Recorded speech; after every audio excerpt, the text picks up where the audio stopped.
You're listening to Drop It Like It's Pop. Drop it like it's pop. I'm Georgie Statius. And I'm Vicken Karkukli. This is where two lovers of pop culture come together, unfiltered and unedited, to analyze the biggest stories, moments, and yes, controversies the world of pop has to offer, from our very special point of view as media professionals and international event experts. I'm the PR specialist. And I'm the journalist. Join us as we agree to disagree and talk pop till we drop. Hello. Hello. Sorry, I feel like we should have some music at the start of this podcast. Maybe as we get a bit more advanced, we'll have a sting or a sting for those of you not in the event industry. Is that little bit of music as someone walks up onto the stage? That's we right. might get ourselves a little theme song or a sting. It's not like we don't like music. We love music. We love music. And I will make a little confession here. And for those of you who are joining us for the first time, I should introduce myself. I'm Georgie, and I'm joined by Vicken Karkukli from Louisville in the United States of America. And I'm joining you from Melbourne, Australia. I have not got my podcast microphone yet. That's on the to-do list. So I was a little angry, I think it sounded, maybe in the pilot episode. So if you haven't listened to the pilot episode, you may want to go back and listen to it. But we've adjusted the microphone level. So we hope for this one that I'm not as yelly. But we're here for episode 2 of, and we have a name, Drop It Like It's Pop. That's right. And to those who did listen to the first episode, thank you for listening. Thank you. And you're back. So that must be a good sign. A repeat visitor. That's right. A repeat listener. And of course, Drop It Like It's Pop is where we bring our journalism lens, in the case of Vicken, and PR and communications lens, in the shape of me, to some of the biggest and maybe not so biggest stories and names in pop culture. And of course, we started with the great Tay-Tay in our pilot episode. And so then that was a big one. That was a big one, and we did indulge ourselves, and we aim to not talk for as long in this one. And but I think we realised we could talk all day on our favourite topics. But of course, who are we talking about in this one, Vicken? Well, we're talking about the other big story of the moment, Beyoncé's new album, and the whole heap of concepts around Beyoncé's new album. So the album's called Cowboy Carter. It is the second installment in Beyoncé's big project that started with Renaissance. So we're very excited to address that record and bringing it back to what we know and what we do in our lives, to the concepts of narratives and public relations and journalism and news coverage. So very excited to be talking about this record. I should start by saying I was born on the same day as Beyoncé, not the same year, but I was born on September. Yes, so that's September 4. And I have to share very quickly a story. When I went to get my driver's license here in Kentucky, obviously you have to give your ID, and the person that was in front of me getting all my paperwork done looked at me and said, "You were born on the same day as Beyoncé." And I was like, "Yes, thank you." That's the first time anyone had ever told me or sort of noticed that. So I feel a special connection with Queen Bey. I love that. I knew your birthday. I just didn't know her birthday. Well, here's a little tidbit for you. I wasn't born on this day, but my due date was Madonna's birthday. I could have been born on the same day as Madonna. Obviously a different year, but I decided I needed to see the world a bit earlier. Right. So there we I go. did not know that either. That's a stretch. My affiliation well, with Madonna. Can I just say, though, we will be talking about Madonna at some point. How could we not? How could we not? And yes. I think we should also mention to our good friends who are listening that I think the Tina Arena mention jar was at $2 at the end of the last episode. So we put $1 in the jar each time Vicken mentions Tina Arena. That's right. We might be richer at the end of this episode. we need to think about what we're going to do with those funds at the end. Well, it's not like we can go to the restaurant together. No, that's right. Exactly. I think there'll be substantial funds. But we've gone off on a side quest. We're going to come back to the Queen, which is Beyonce. Have you listened to the album? Yes, I have listened to the album. How can you not? Living in the United States, that's all everyone was talking about. Absolutely. Interestingly, I listened to the album. The album came out on the day I had a trip planned to go to Nashville for the weekend. So Nashville being the music capital of the United States and the country music capital of the world I mean, it felt very appropriate and somehow elevated to be listening to the brand new album in the car driving to and driving back from Nashville a few days later. So, yes, I listened to it. I tried to take it in as much as I could.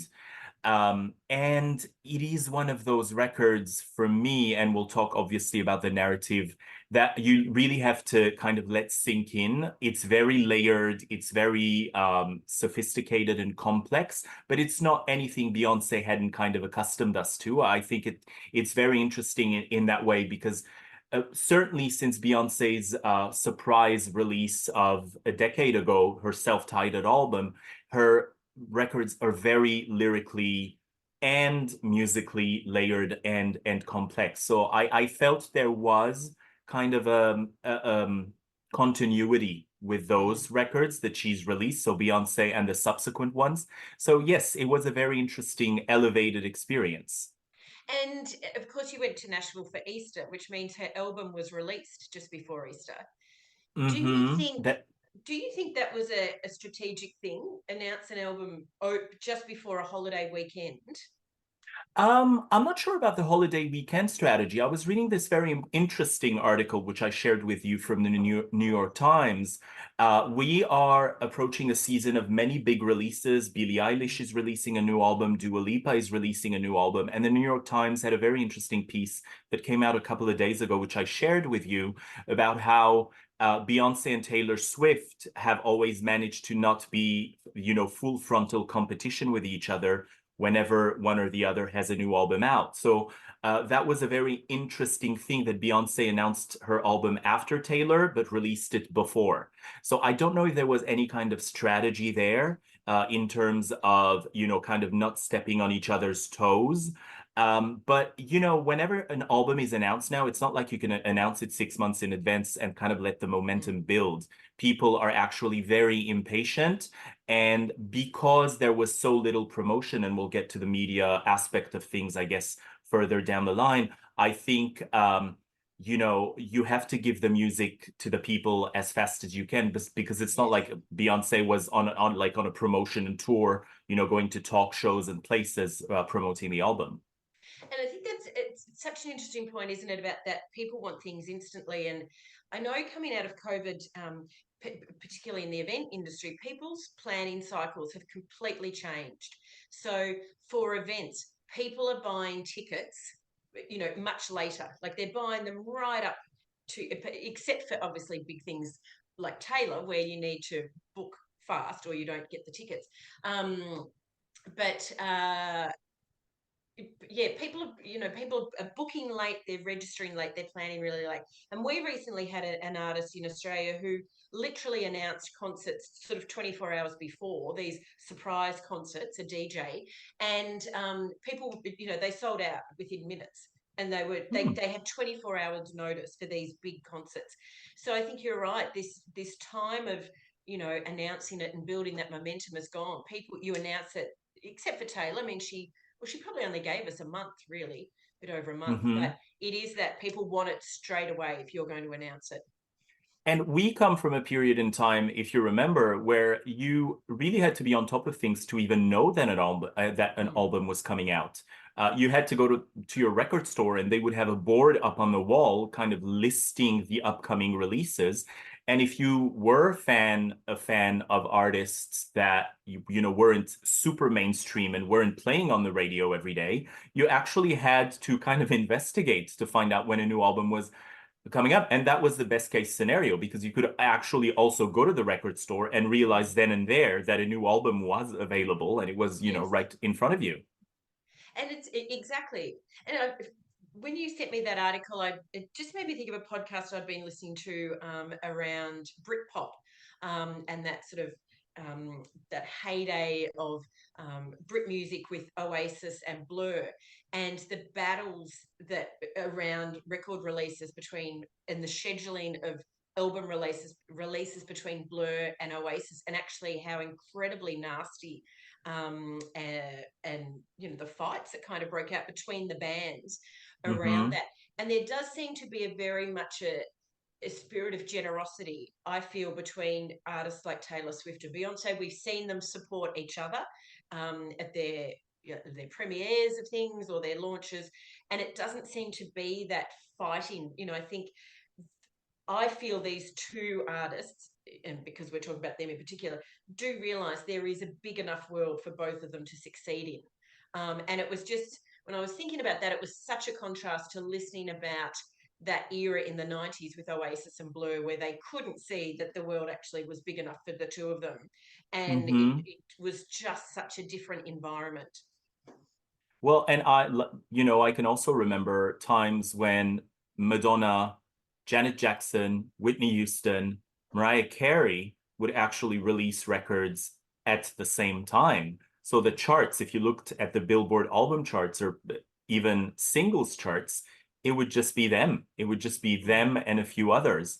So yes, I do think it's very interesting to look at that. And obviously the parallel you cannot not make in this instance, because Taylor, who's moved away from country music, releasing a new album, which I'm assuming is a pop album because we know very little about the upcoming record, and Beyonce kind of moving towards Americana and country music is also a very interesting kind of new narrative in the Beyonce narrative. Which I think was, I don't know how much you followed this, but I think it raised more questions than any album that Beyonce had released. And considering the conversations we've had in the past, I think I'm curious to know how you feel about Beyonce releasing a country leaning album, because she said it's a Beyonce record and not a country record. Yes, and it's interesting. I was thinking about this as we were preparing for today. That I mean, I love country music. I don't come from the country. My dad does, and so I feel like I've got some generational country in me. So I love country music, but I do think it is quite. And I'm keen to get your opinion because you're living in America. It's quite an American thing to talk about these crossover albums, because I was thinking in Australia that if we have a country artist here that then does a pop album, we don't really talk Mm-hmm. about crossover. We just talk about them doing a different style of music. It's not a big thing. Like, who actually cares about these big crossover albums? Obviously, it's a big shift, and we'll talk about it's that cultural shift of, and I'm keen to get your thoughts on, is you know are these genres of music or is it a culture of music? For instance, I was thinking about Iggy Azalea and Yes, her albums and the sort of kickback she got because she didn't come from that culture of music. And so, absolutely. are you a pretender? Are you an imposter to come in and do that music? But then, who actually owns that music? Um, Look, I currently live in Louisville, Kentucky, which is the hometown of Jack Harlow, who is probably one of the most popular rappers out at the moment. And, I guess the same questions could be asked about him that were asked about Iggy Azalea. I mean, Azalea is from Australia, so that there's mm, that added layer. mm, But that's a very interesting concept. I think crossover albums have always existed. What is very interesting is that there wasn't a name for them before. But if you think about any, let's think about artists that you can compare to Beyonce in terms of world dominance and popularity. If you think about the 1990s, Janet Jackson was a crossover artist mm, when Janet Jackson was pop and adult contemporary for her first two albums and moved to a much more R&B sound for Janet, which was released in 1993. Likewise, Whitney Houston was an adult contemporary artist, and then My Love Is Your Love, her album of 1998, was very R&B. Mariah Carey, Mariah Carey is a very interesting one because she was, again, adult contemporary, power ballads. And what was interesting is that she was the typical Sony Music Formula album, which we've spoken about very briefly in our first episode, talking about Celine Dion as well. So Mariah Carey moved to R&B through remixes. And then only then, with Fantasy and coming out in 1995 with Fantasy, which was a very pop song, and coming up with a remix featuring ODB, the rapper. That was a very interesting, calculated move to cater to different audiences without alienating your actual core audience. So and if you think about, even Cher was not a dance music artist before she released Mm. Believe. She became this dance music icon, but she was more kind of like a even pop, even folk music at some point. So that was crossover albums have always existed. Bringing it back to Australia, Kylie Minogue with Impossible Princess in 1997. That was a very interesting, and a lot of fans were taken aback by that, but a very interesting move to a genre that Kylie Minogue had said she liked, but we would never have thought that she would actually take her music into in that direction. Madonna Exactly. tried with Confessions on a when Madonna released Confessions on a Dance Floor, and I think a lot of people have forgotten this, she was looking to do an album that was more rock music than anything else. And I think through conversations with her record company, it became evident that what the world was needing was dance music. And she tried to feed us the rock version of Hung Up during the Sticky and Sweet tour in 2008. Mm. And in the second leg of that tour, she removed Hung Up altogether because I was at that concert and the audience was very much taken aback that Hung Up became a rock song all of a sudden when all you wanted to do was dance to that song. Yes. So oh gosh, I've got so many questions going around in my head. The first one is, do you become? So let's talk about Beyonce, and we'll come back in depth on the album shortly. But do you record a country album, or are you a country star? Like, where does it stop that someone is a star in a certain type of music, or whether they've just done an album in that? And I ask that because I was thinking of a vinyl that you've got, I believe, if I'm not wrong, of Olivia Newton-John doing some country. Yes. Yes, absolutely. Oh, Olivia Newton-John is also a good example. Yes. Yeah, I'm I'm glad I brought so that up. no, absolutely. And every time we get to talk about Australian artists on this show is great. I like that. Yes, absolutely. Before I address your question though, I think that the crossover concept came also because everything now needs to be categorized and Mm. conceptualized socially and culturally. So we have words for everything which we did not before. But as I said, almost all major female artists had a crossover moment.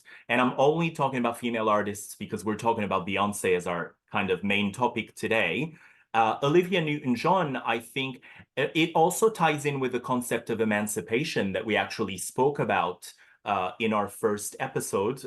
Dear listeners, if you haven't listened to our first episode, I recommend you do. So that concept is also very interesting. How you become a star in a certain genre of music is very interesting because genres have themselves become much less clearly defined as they used to be.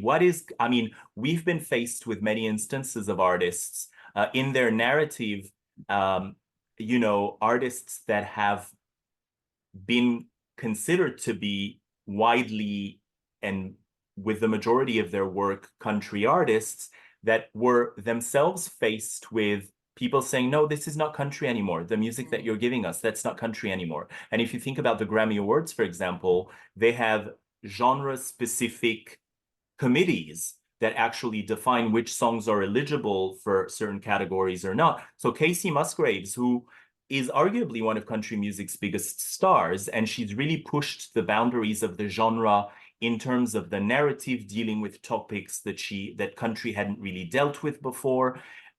With her album Star-Crossed, which came out a few years ago, the album that was right before Deeper Well, which is her current record, a lot of the songs were misleading or and the Grammy committees for some of said that the album itself couldn't be qualified, couldn't be received as a country album. So only some of the songs made it as country songs, but the album as a whole, the Grammy committees decided that it wasn't an album that was country music. So but it's still I think that, it's still very American centric, isn't it, though? Because that's just the Grammys. yes, yes, but I think that as long as no other country will have bodies that are as established as the countries are, the Grammys are in terms of defining what music is in the world nowadays. I mean, you are in Australia, I'm French born and raised. Obviously, I am all for, counter powers to be, to emerge and have their say in this conversation. But, I mean, the situation is so that Yeah. the Grammys define a lot of what music we're listening to today. I think we need to throw it back to, because we're talking about country music, to Shania Twain's Come On Over, because it is the biggest selling female album of all time, still to this day, for more than 40 million copies sold worldwide. Certainly is one of the biggest selling albums of all time in your country, Australia. Massive hit in France. And it was probably one of the biggest albums that ever questions the concept of country music. Because when it came out, people were kind of surprised by how pop heavy it was. So looking back at it now, and certainly for a French audience, it was very country. So it's all relative to what you know and think, but you can talk about Taylor Swift as well. Red is still considered a country album. I've always felt, at least if you look at the surface of Red, with the singles that came out that were "We're Never Ever Getting Back Together," "I Knew You Were Trouble," even Red, all those, even All Too Well, all those songs feel very pop to me. But then again, you know, Exactly. And I'd be interested to know, and perhaps I'll do my research for the next one around what is the criteria at the Grammys that makes a song or an album country? I mean, for well, I me, think it, oh, yes, yeah. go ahead, go ahead. Well, for me, if I was on the Grammys judging panel, I mean, obviously there's the country sound, but for me, country music is also it's the way it story tells. Um, Yes. which I think, I mean, Taylor, she's taken that into all her albums of, her amazing storytelling ability. But it is interesting of what makes a type of music, that type of music. And we were talking about, I mean, we've mentioned a lot of female artists, and I know we still have to dive into Beyonce's album, but I just want to touch on, because I was thinking about this over the last few days, is it a case that we haven't had major male crossover stars, or do they not get categorized and put in boxes like female recording artists do? Well, that's a very interesting one. I think you're absolutely right. As I was coming up with a list in my head of all these massive crossover albums that we had in the past years, I came to the same conclusion as you. Is it because we are more aware of what I've always liked, female singers more than male singers? It's always been my thing. Always been a fan of Madonna's and Kylie Minogue and Tina Arena. So absolutely. Oh, a Um, dollar, a dollar. Yes, absolutely. I did it on purpose, $1.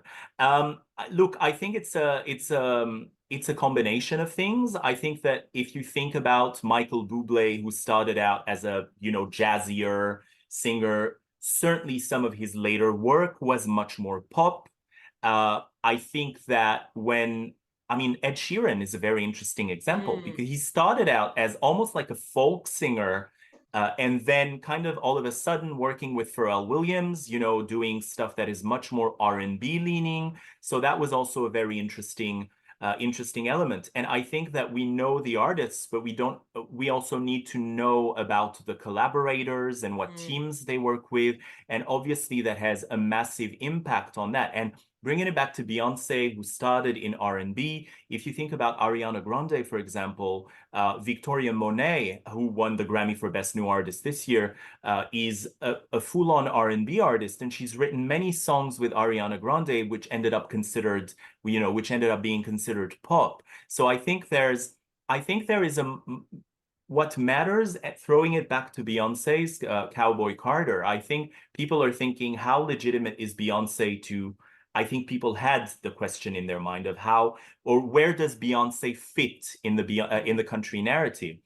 Beyonce is from Texas. She's from Houston. And if you look at the collaborators on the album, I mean, you hear Dolly Parton's voice, you hear Willie Nelson's voice. She's got the seal of approval from arguably the two biggest living icons in country music today. Who is going to go against that and say, no, Beyonce is not legitimate? You know what I mean? I think there's a lot of people are always looking to tick boxes, and I'm not saying we should. I'm wondering whether we should. Yes, because I was thinking about my favourite artist, Mr. Keith Urban, who is clearly a country star Yes. from Queensland, Australia, but made it big in America before we, knew about him. I remember him playing at the Sydney Paralympics, I think, and we didn't know who this Keith Urban was, and we had to, look up his songs. Well, we do now. Exactly, and of course, you and I both worked at the Sydney Olympics, but we just didn't know each other then. We were in a photo together, but and look at us now. Look at us now. It took us 6 years to actually meet. But I remember looking, we had to find the lyrics so that one of the international broadcasters could translate it in advance. We're like, who is this guy?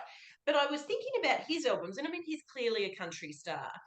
But yes. I feel that, to me, his albums are just Keith Urban's albums. They're not country albums. And I do, his songs, he does some poppy ones and ballads and things. I don't know. And I was thinking, would he be discussed in the same way that Taylor did when she crossed over, or when Beyonce's crossing over the other way? Or is it just, Keith Urban's moved into a different kind of sound? Well, I think that I think Keith Urban never really came out to categorize himself.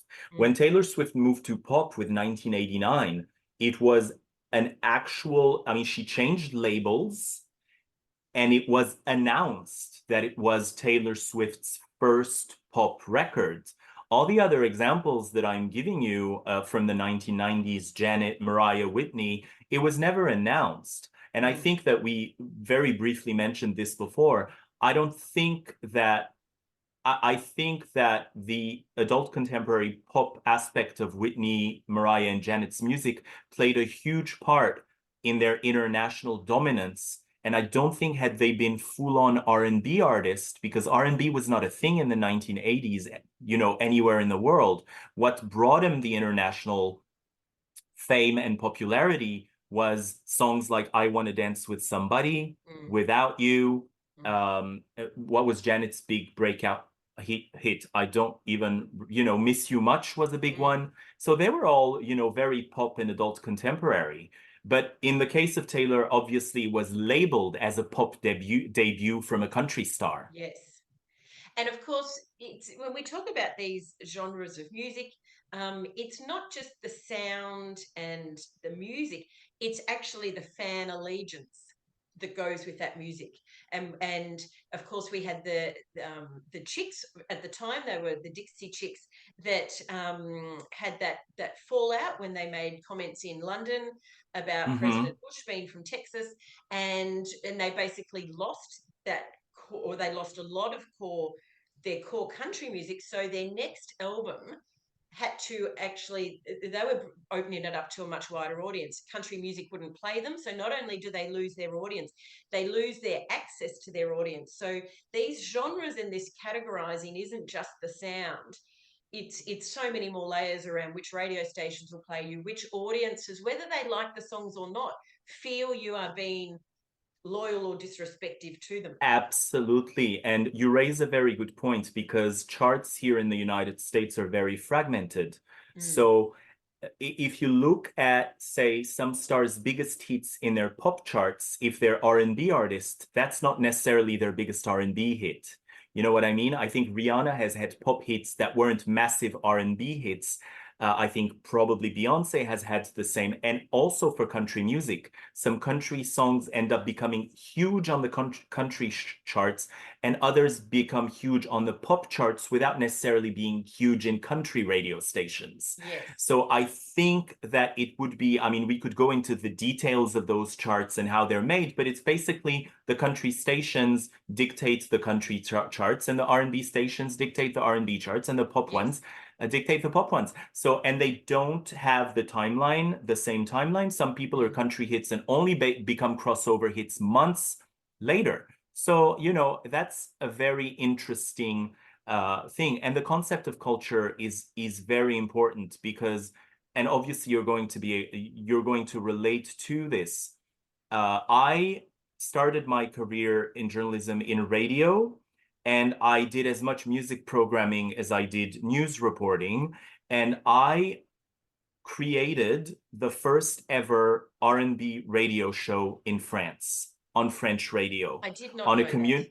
on a community radio station in my hometown. I had two friends. The three of us were huge fans of R&B, and I'm talking about the 1990s when to listen to R&B music in France, and I'm talking about artists like, let's say, Mary J. Blige and all those artists who hadn't yet broken through internationally. You had to buy imported records. You had to know the guy at the record store. You had to tell him what you were after, and you had to kind of wait for him to give you a call, or whenever you went back, he would have, stashed a few records away and would go, okay, these are the ones that I got that I thought you'd be interested in. And to be fully honest, the communities, and particularly if you look at the rap scene in France right now, the community that listens to rap music in France, obviously, we do not have the community of African origins that America has.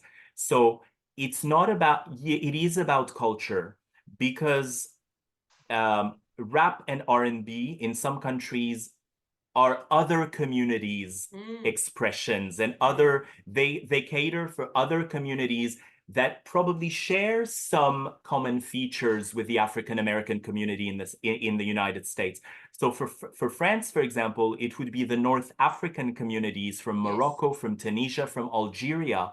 And I think, because I've lived in Australia and went to university in Australia, and I feel I can say this because I am Lebanese, but I think the Lebanese community in Australia was the community that, listened to R&B the most. I'm one of them, so I used to go to the clubs, and I mean Lebanese and Mediterranean, so people from, let's say, Greece, Croatia, all, and they were the people that you would see if you went to R&B night at the club down the street, So they represent something that R&B and rap represents something for those communities that it represents for the African American community in the States.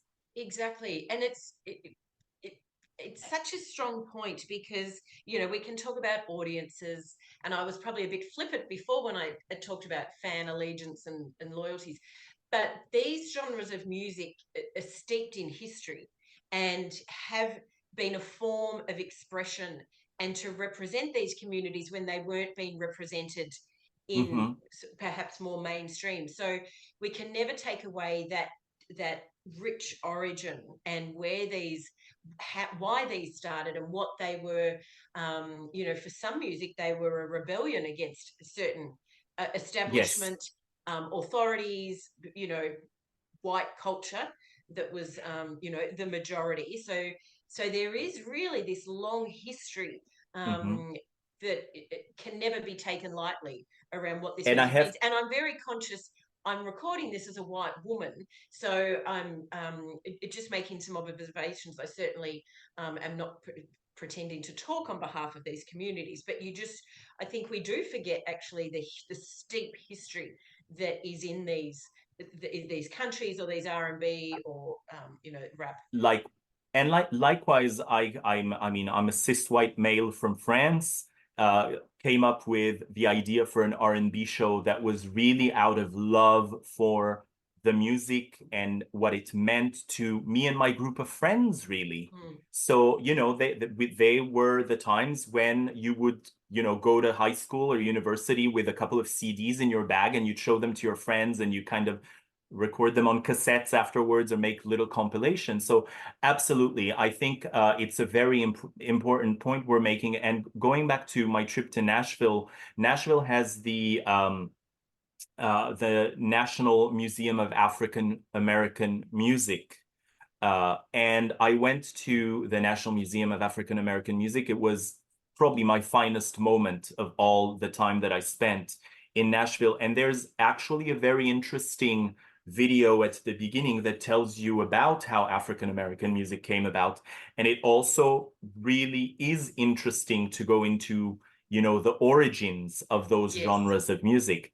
Absolutely. What I think, throwing it back to Beyoncé, what I think is interesting in terms of crossover is that I think it also depends on how far you stretch from your original, what Mm. people consider to be your original genre. So, Taylor Swift moving from country to pop is like the next, and I'm using these words on purpose. I don't want to offend anyone, but it's like the next door down.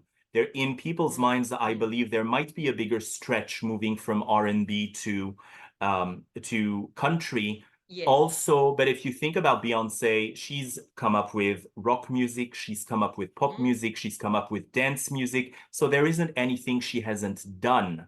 Yes. So, clearly country, and she had Daddy Lessons, that song that she Our performed favorite. at, Yes. And yes, we'll that talk she about in a performed. minute.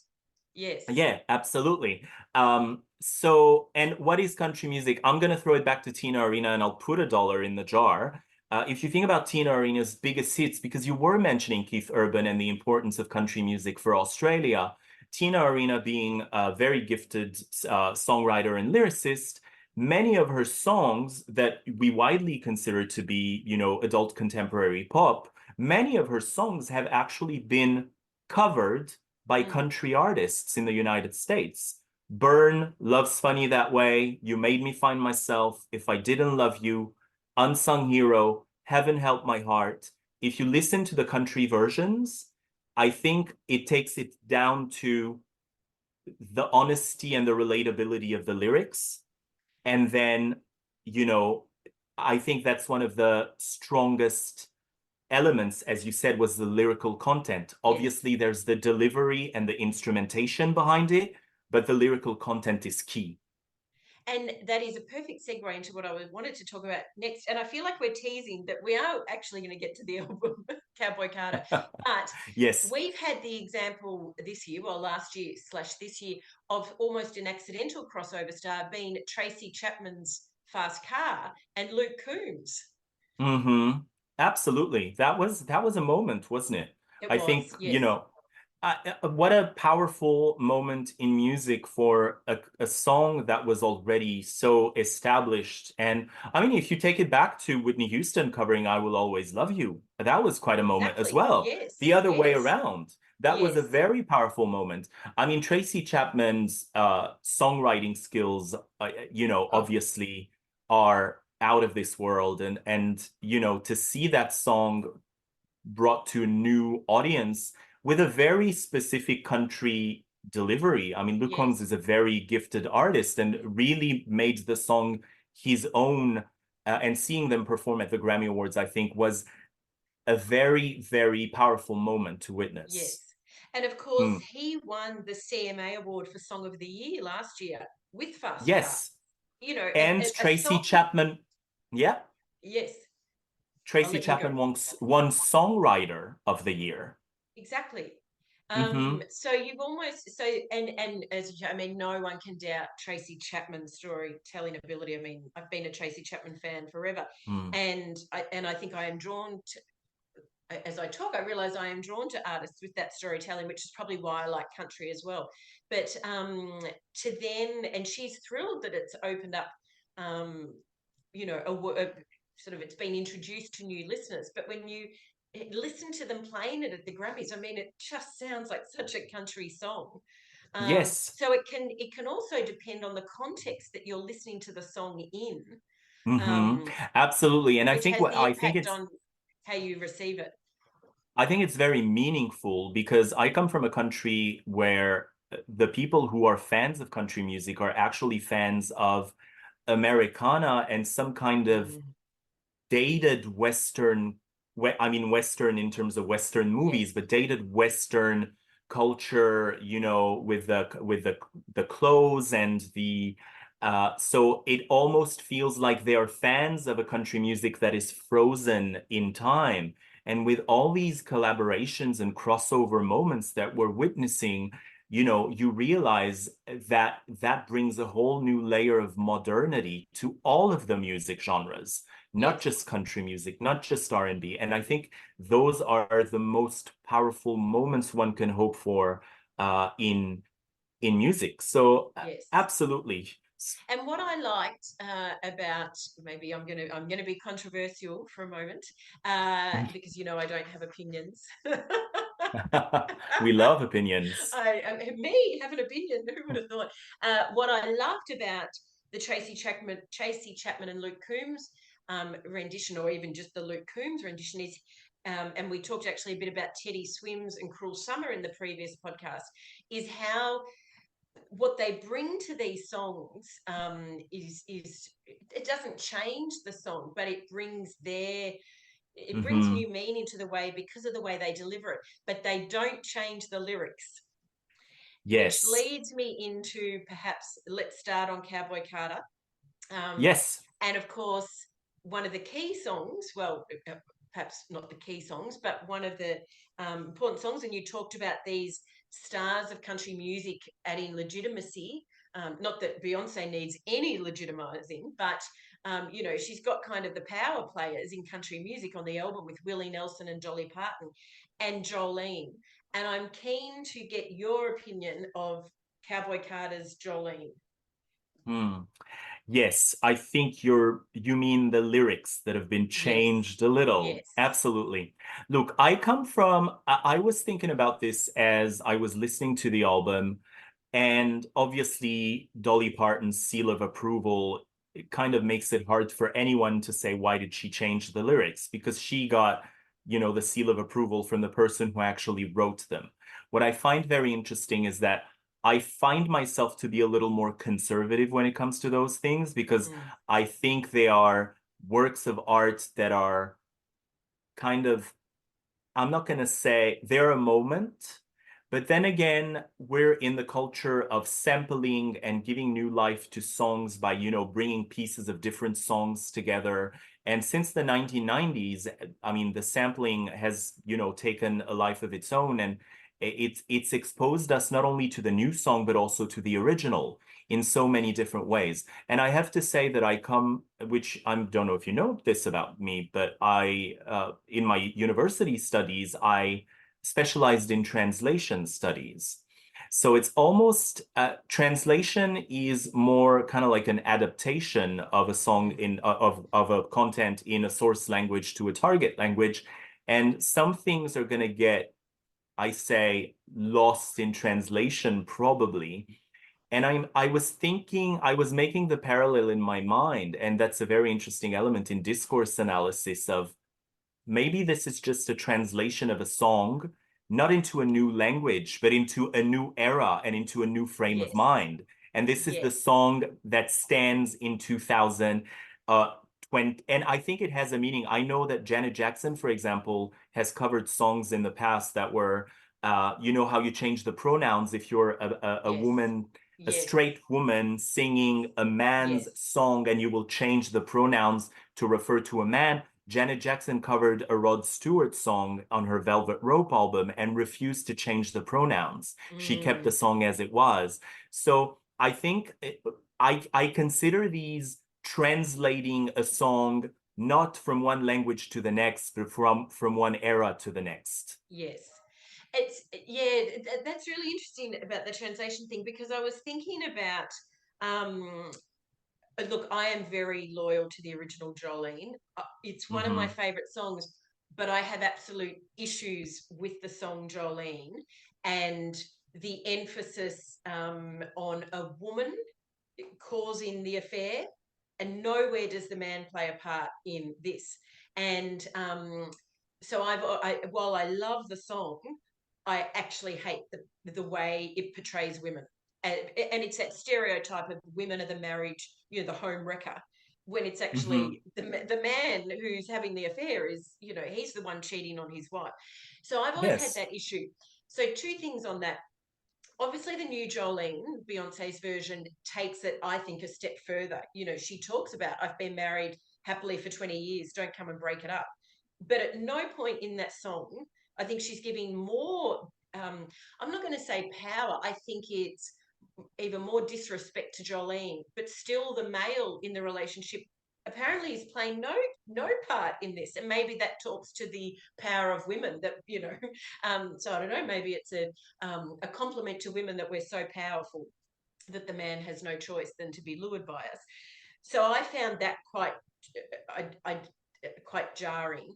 But I was thinking about, if you change the lyrics and then in fact you change the meaning, is it still Jolene? And then I took it to, okay, if you think of films that have been remade, like A Star is Born has been remade 3 or 4 times and is different each time, but it's still A Star is Born. So when, Hmm. I was trying to sort of, and if we look at TV shows that have been remade, like the newer Miami Vice, let's just say, or or sort of the precursor to Sex in the City, and I can't remember what it was called, it didn't last long, but we still say that they're those things. So I was trying to sort of compare it to television and movie when things are remade. Even though the script changes and sometimes the storyline changes, we still say it's the same thing. So I don't know if Jolene, if by changing the lyrics, is she changing the meaning, or is she just changing the lyrics because time has changed? And is she putting the lyrics in the context of 2024 as opposed to in the context of the era when Dolly wrote it? Will we ever have the answer to this? I think it's a I think very we, I no. think, I I think I we wouldn't be good on radio with our pauses of silence. um, no, I Sorry for the love dead that. air then to those listening. No, no, I love that moment of, do we have an answer for this? Do we need an Uh-huh. answer for this?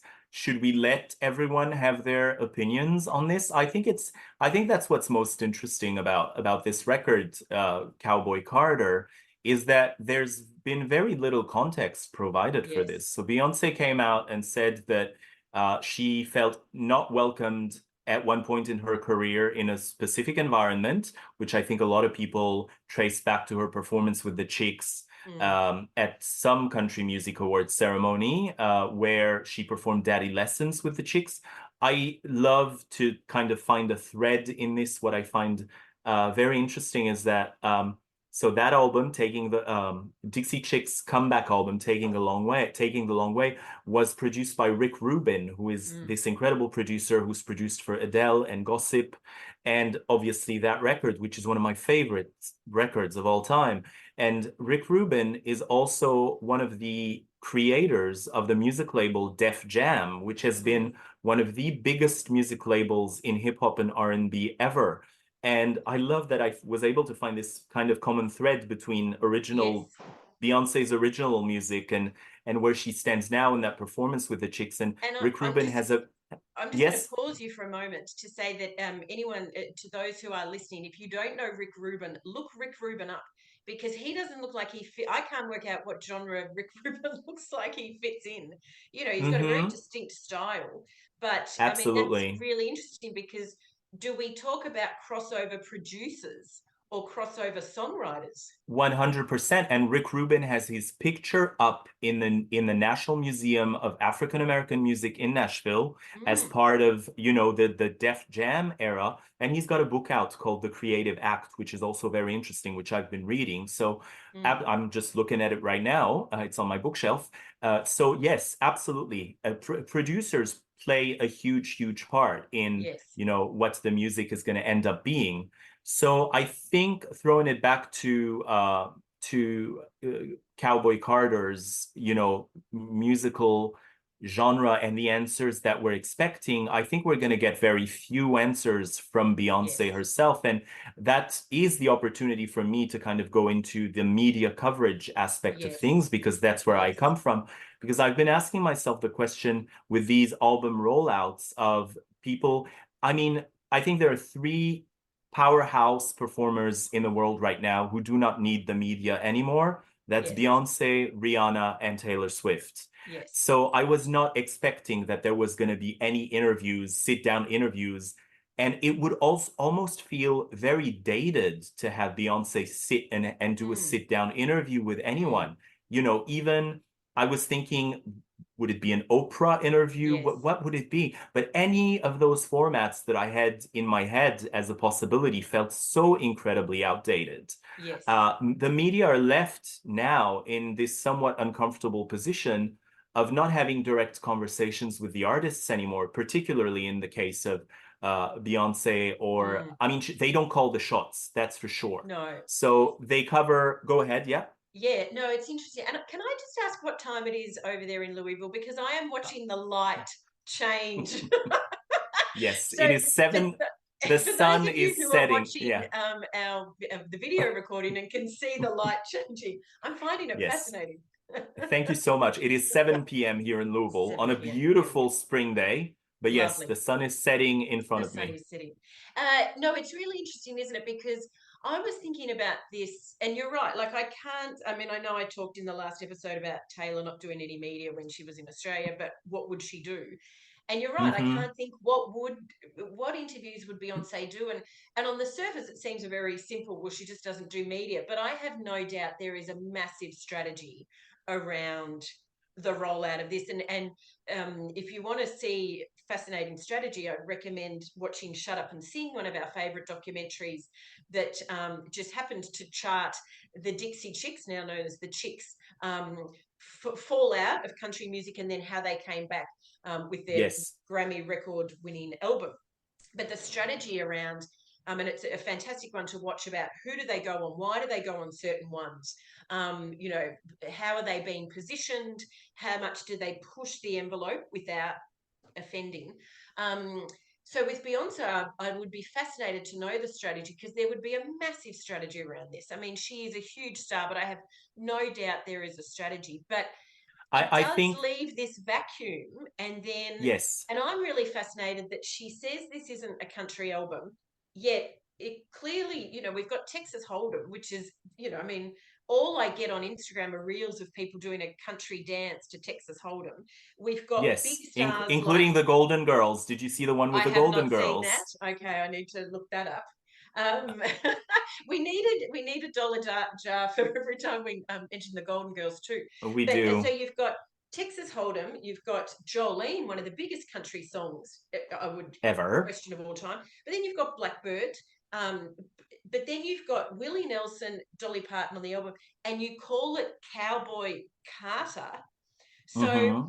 I With sometimes, with the Americana imagery as well, the yes, horse and the flag, and yeah, that's right. And I feel like, is she saying to us, um, because I think, you know, we talk about that backlash at the Country Music Awards, playing daddy lessons with the Dixie Chicks.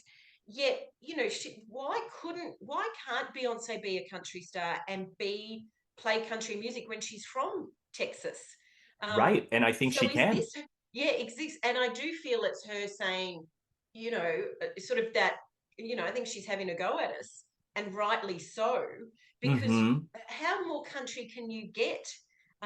Yet she, I think, foresaw the backlash she was going to get, maybe, Hmm. and obviously has been, you know, that experience of when she wasn't made welcome at those music awards, even though she's from the heart of, you know, that era, that Beyonce has area, and of course always, the Chicks are from yes. Texas, you know, so Hmm.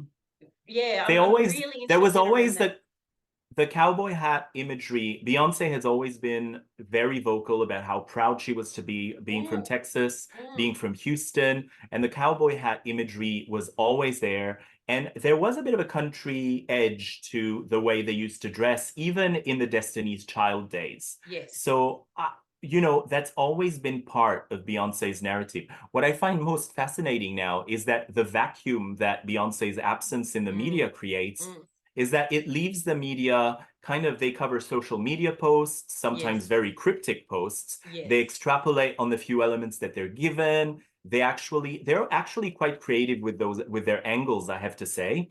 And yes, mostly they provide context and they try to ask other people's opinions about, yes. Beyonce and what she's doing. And I mean, those red carpets where people are consistently asked about Beyonce and Taylor Swift.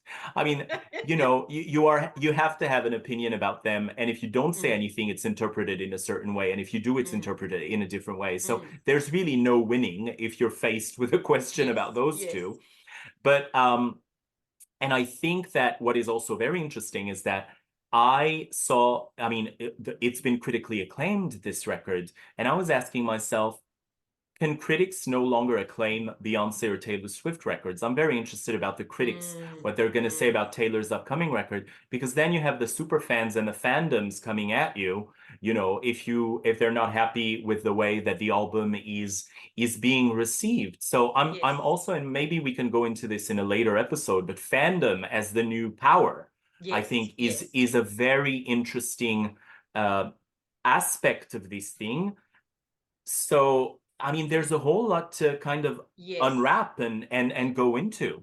Exactly. And it would be really interesting to talk about how the role social media has played very clearly in that fandom and in the Hmm. power it gives to fandom, because it's I changed, think, it's completely and I changed word of mouth. Like, it's not me going to my local record stores and then coming to you and going, Vicken, you should listen to this CD or which single, we did and give when you we the met, correct. which we But did when we met 18 years ago, and we yes, spoke about yes, records that we listened to and probably sent CDs to each we were other listening to from it on my different ends of the world. we were listening to it on my very archaic iPod, where I would have to circle, or to scroll As we were around sand duning in as we were Qatar. sand duning in Qatar, near the Saudi Arabia border. I remember that, That's right. thinking that we were going to die because we didn't have seatbelts. I can That's remember right. that.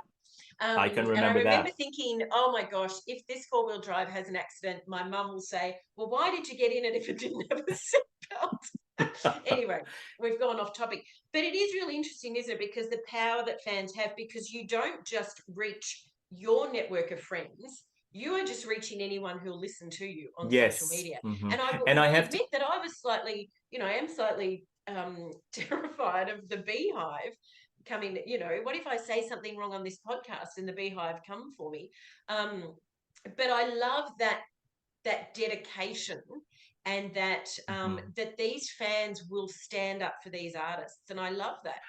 um, I remember, I mean, yes, before I tell the anecdote, I think there's I would call it conversational media now because it's all mm, about comments, comment after comment after comment after comment. So while some part is still social, I'm going to trademark this. I would call it conversational media because all people do is respond to each other.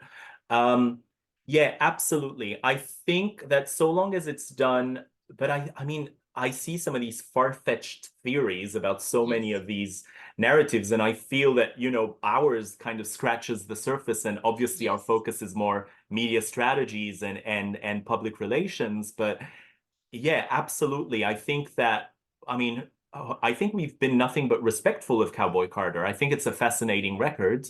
But definitely I mean, the forum, if you speak about, we call it forums in chat forums, we call them in French, mm, is really where the community gathers. And what is fandom other than, a community of people yes, sharing a common interest and coming together? So I think that's also very interesting. What I do need to say, and what's also always fascinated me, is that people need to differentiate when it comes to social media and conversational media. They need to be aware that a follower is not necessarily a supporter. yes, So, what quantity of a person's followers is actually supporters, we will never know. Are they actually just observers? I mean, if you think about all the media conversation of the media, all the media organizations around the world that follow, let's say, Donald Trump, mm, that should probably make for Yes. a consistent chunk of, Yes. does that mean that he has that many followers? I mean, and the same can be said of Biden, you know what I mean? Oh, But yes, the media. So a person's followers, yeah, there's observers, there's media, there's probably trolls as well, and not just all supporters. So yes. I think there's more to a person's fandom than just the numbers of people that follow them Oh, on absolutely. platforms. I mean, I can go on an Instagram account post, that has a truckload of followers, but every comment is actually a really nasty comment. So these Hmm. people are following for completely different reasons than a fandom. Absolutely. Um, Yeah. And and it's, yeah. no, I just wanted to say one thing because I don't think we've covered the whole strategy of Beyoncé when it comes to media and the release of Cowboy Carter. Beyoncé is currently on the cover of Ebony magazine here.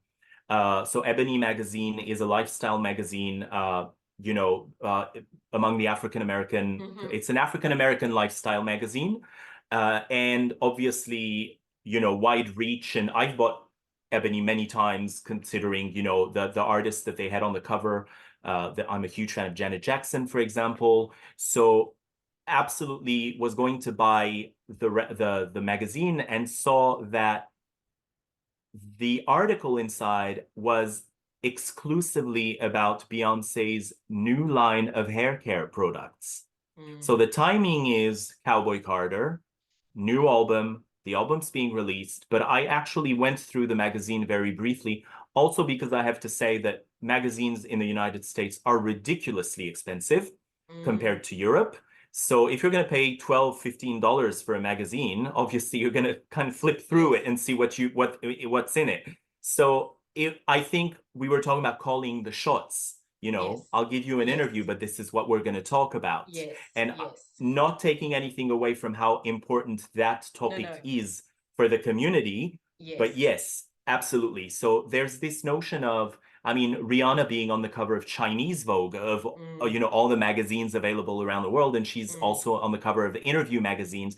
Mm. They are in a position where they can really say, "This is Yes. where I want to be," Yes. and give no explanation. Yes. And I look as and I'll say this as a woman, I love seeing Taylor Swift, Rihanna, Beyonce being these incredibly, not only are they incredibly talented women, whether you like their songs or not, I'm not a big Rihanna, I like some of Rihanna's songs, I'm not a big Rihanna fan, but I can acknowledge she is an amazing talent. Um, Yes. they're strong, they're talented, but they're very clever.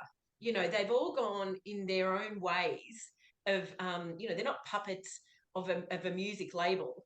They have Hmm. really I think they have paved the way, and I just find it so refreshing to see this, having perhaps seen some other artists under, and I'm not saying that these artists weren't under control of record labels or points. I mean, obviously we've seen what Taylor's gone through, so don't get me wrong, I'm not saying they've always been this, but they have been able to forge these careers when we have seen artists that were completely under the control of their record label with no power. So I think it's, and Yes. I mean, obviously Mariah Carey springs to mind, and those Sony days. But so I find it really, I love seeing these women artists, these female artists, or just artists. I should stop saying, they're artists. I love seeing these artists in these positions.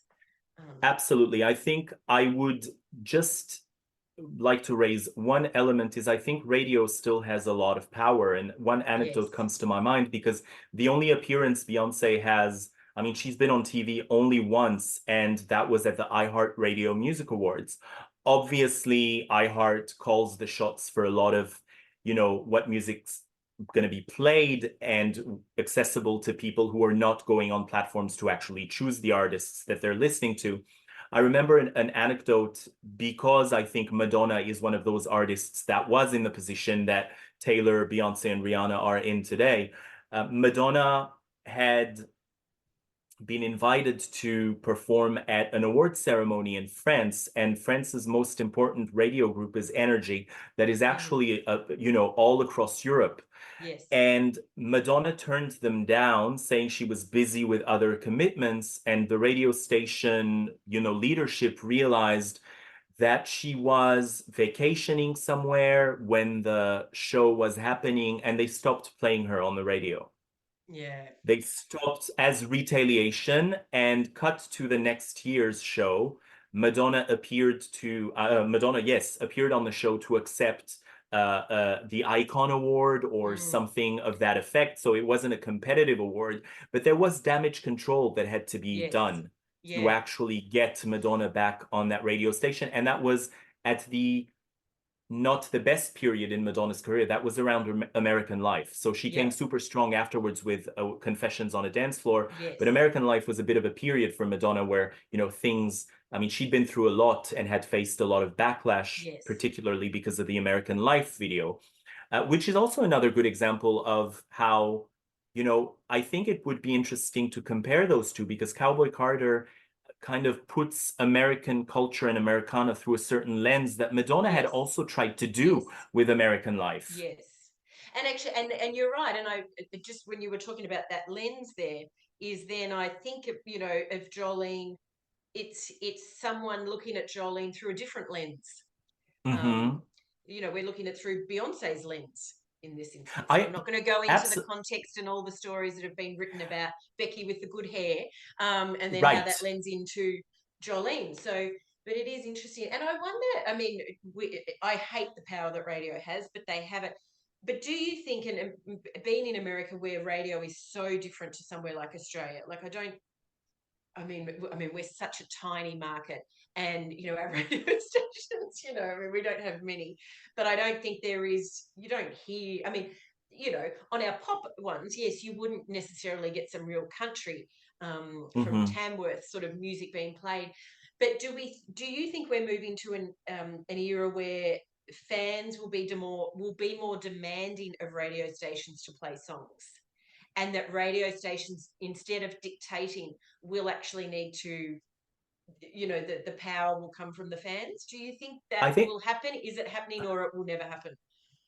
I think it's already happening, but I think that they have found a way that is also quite interesting in kind of breaking down and coming up with various online feeds to the same radio station that will kind of Mm. play some variation of their playlist that is on the radio that is why and by radio I mean the one that you turn on in your car and Yes. that you listen to. So I think there has been some kind of strategy implemented, just like MTV did back in the day Yes. when they came up Yes. with all these secondary channels. That was Yeah. MTV Pop and MTV Rock and MTV Rap, and Vivo even has Mm. those channels on some of the television Mm. packages that you have here in the States.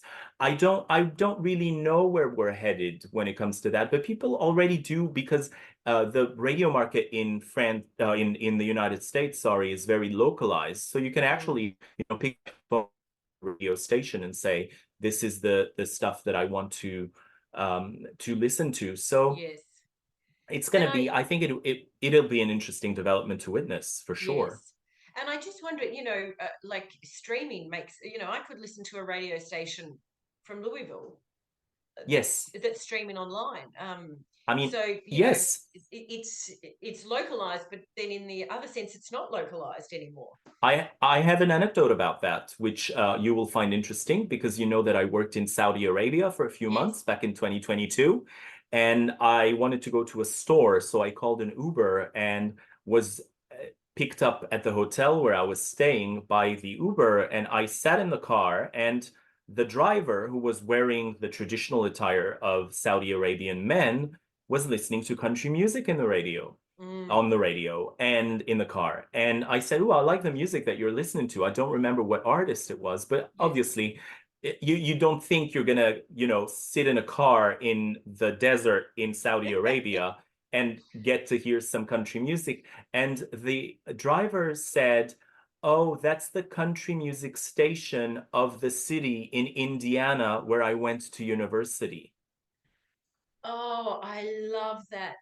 I Yes, love and that. I was able to tell him, oh my, like chills. Oh my God, Yes. I live Yes. across the Ohio River from where your university was.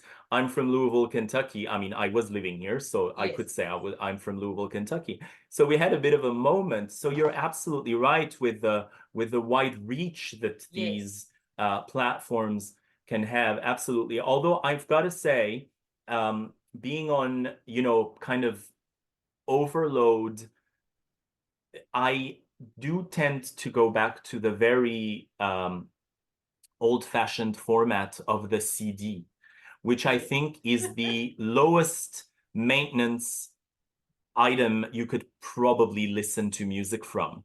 Takes If you up a have lot the of CD. space, though. It takes up some space, but it's not as high maintenance as a vinyl record that you No. have to flip every 15 minutes. Mm. And it's not, and I don't like playlists where people can actually, well, where the platform can actually throw in songs that you don't want in Yes. there. Yes. So Yes. yes. But that's, I mean, we could do a whole podcast actually on the difference of the sound. I know Keith Urban talks about it a lot. The difference of listening to a song on a CD as opposed to a Hmm. cassette, as opposed to a vinyl, the sound of the same song is Yes. completely different on the I various was I formats. was talking I rediscovered Madonna's If the Vinyl is Done Well. It's Yes. incredible. I Yeah. rediscovered one of my favorite Madonna albums is American Life, the much maligned American Life. I love it. I think I rediscovered a whole new layer to that record when I listened to it on vinyl. It is absolutely incredible. Yeah, so let's see. I mean, Yeah. so many. And then we'll talk about the whole too many formats of one We record are going soon to talk because about too many formats. Billie Eilish came out She against the has come out. Yes. proliferation of vinyl Yes. formats or record formats whenever a new Yes. album's released. I'm just going to wrap it up with a couple of things. When we're talking about radio stations, one of my favorite radio stations is Gold. I think it's called Island Life, and it was a radio station we listened to when we went to Sri Lanka. It plays the best music, and I tell you what, that radio station actually got me through COVID and it's actually, as I believe, it's recorded out of LA, but it's a Sri Wow. Lankan radio station with superb music. It's like golden oldies. But Hmm. so I still listen to Sri Lankan radio here in Australia just through the internet. Um, so we've talked a lot about crossover albums. We obviously haven't talked in depth about Beyonce's, but we have talked about the context of it. And one thing I was thinking about when we were preparing for this, and when you talk about that, we have a need to know everything, to categorize everything, and we've got this vacuum of Beyonce not doing any interviews. Is that Yes. I remember during lockdown when everyone was doing, Zooms. It was the 10-year anniversary of the Animal Kingdom film, an amazing Australian film, and it was Amazing. some of the stars, including Jackie Weaver and the Oh, director. Um, yes, I and they remember were that. talking about you could ask questions. It was a YouTube live stream, and people were asking about the meaning behind something. And I remember distinctly Jackie Weaver saying, "You don't have to know. You actually don't I have to remember know that. everything and the meaning behind everything. You can actually interpret it your way." And I thought that's so powerful. I remember that. And I think it's Mm, absolutely incredible that you're mentioning that because and we haven't spoken about this, but I remember that very distinctly. And I've been very interested in the concept of emptiness at the moment. mm, People are obsessed with filling the voids yes, everywhere all the time. And I think that, there's something to be said about not filling all the voids all the time. it, So it's 100%. I mean, Jackie yes. Weaver, icon, Yes. definitely. And you're so right, because even just before when I said this vacuum Beyonce's left, I actually found myself going, why did I say vacuum? She doesn't owe us to give us an explanation. So there's actually no vacuum. I'm just saying there's a vacuum. It's the pressure we put on these artists that's saying it's a vacuum. And it's so true, because I just found myself going, why did you just say that word? Because it's our demands. But she's brought out an album. She doesn't have to give us the context Hmm. or the reasoning or her whole mindset about why she brought that album out. Which I actually takes me back to conversations we've had, and we're definitely, dear listeners, going to bring this up in an upcoming episodes. Coming from journalism, there was this obsession with, oh, we're going to let this and that tell their side of the story, Mm, as mm. if you were making them a favor, allowing them Yes. to come, to your show and allowing them to give their side of the story. Yes. Sometimes, silence is a virtue, and you don't need to, E- speak to everything and answer everyone all the time. Exactly. Why can't we just listen to Cowboy Carter, which is an amazing album, whether you Hmm. like it or not? You can't take away from the fact it is, as you say, it's very layered. I mean, she's got some Hmm. amazing artists on there. I think she's doing some amazing things with the songs. But why can't we actually just listen to it and not I say this after having spoken for an hour about is this a crossover album or not? But why can't we actually just listen to the album and not go, is it country? What makes it country? Or why do we feel, why is this pressure on us now around these? And is it because the media just needs something to report on? That's right. And maybe the goal of this podcast was to, come to this realization. But I think that the media have been pretty, let's say, reasonable Yes, in the way they've approached this record. yes, I do read many magazines every day and many yes. newspapers every day, whether they're general news or more specific to music and performing arts. I think they've been quite reasonable. I wish they'd said a little less about, oh, what are the chances that this album's going to win Album of the Year at the Grammys? Mm, I think they mm, need to, yes, calm down about that whole yes. aspect. We're still almost a year away from the ceremony. Let people enjoy the album for what it is, this Exactly. incredible piece of art that we've been given, and of course, people can have opinions, but Mm.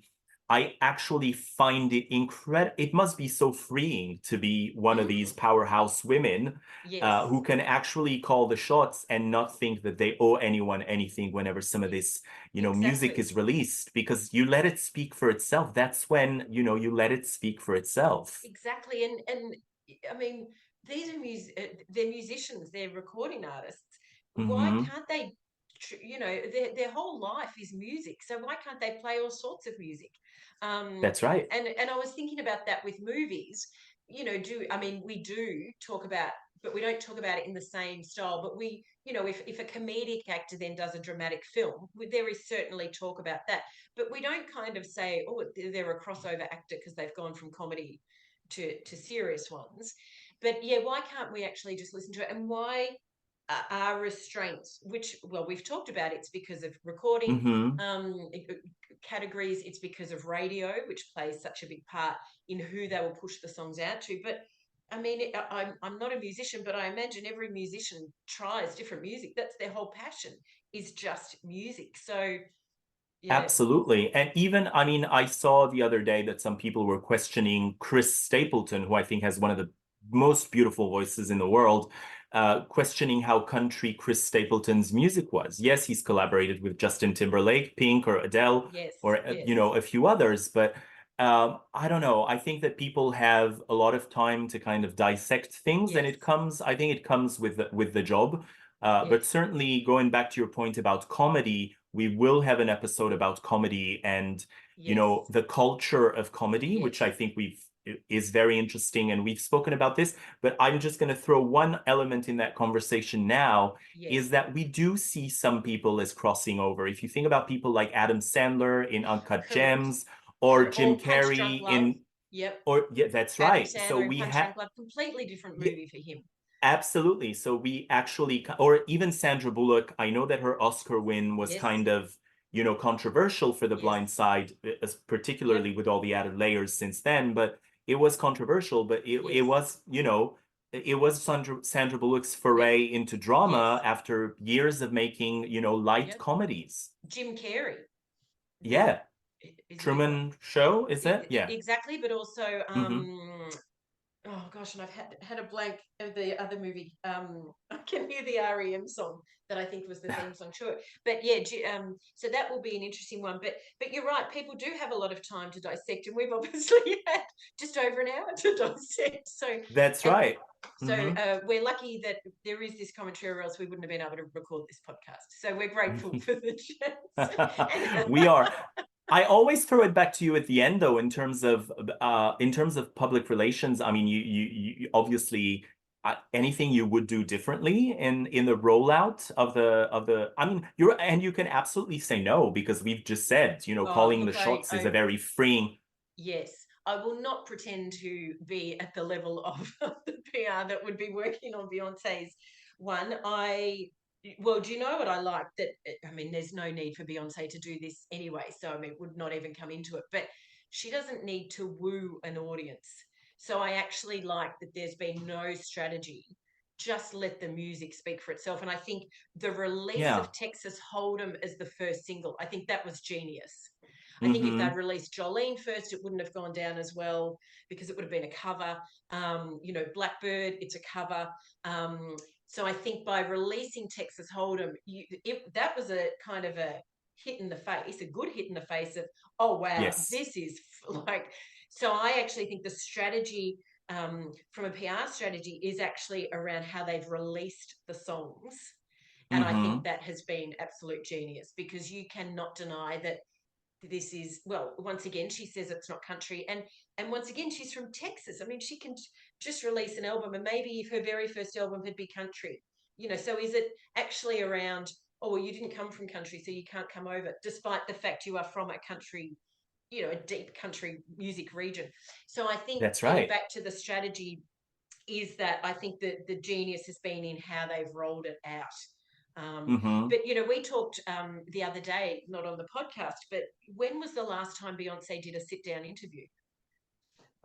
Which Oh, is very different wow. to someone like Taylor, who Taylor does Mm-hmm. lots of, I mean, she seems to always be on Jimmy Fallon or Graham Norton, which I love. Rihanna is quite accessible from an interview point of view, being on those shows. Rihanna But did one for the Super Bowl before her yeah, halftime yeah. show. And of course we Um, can talk about some iconic Rihanna moments on Graham Norton, which yes. but which I think your all-time favorite Beyonce, clip. But when was the last time Beyonce did a sit-down interview? I don't think she has done one for any of her albums since her self-titled album, which was a decade ago. So I'm Okay, thinking, so I'm now going to put it to you. Was Jay-Z's speech at the Grammy? Was it the Grammys? Wasn't it? I think. yes. Was Mm-hmm. that a version of a Beyonce sit-down interview? Was he saying what she would like to say? Well, certainly she launched the Cowboy Carter era Mm, with that particular appearance because she was already, and I saw the show and I saw how she looked.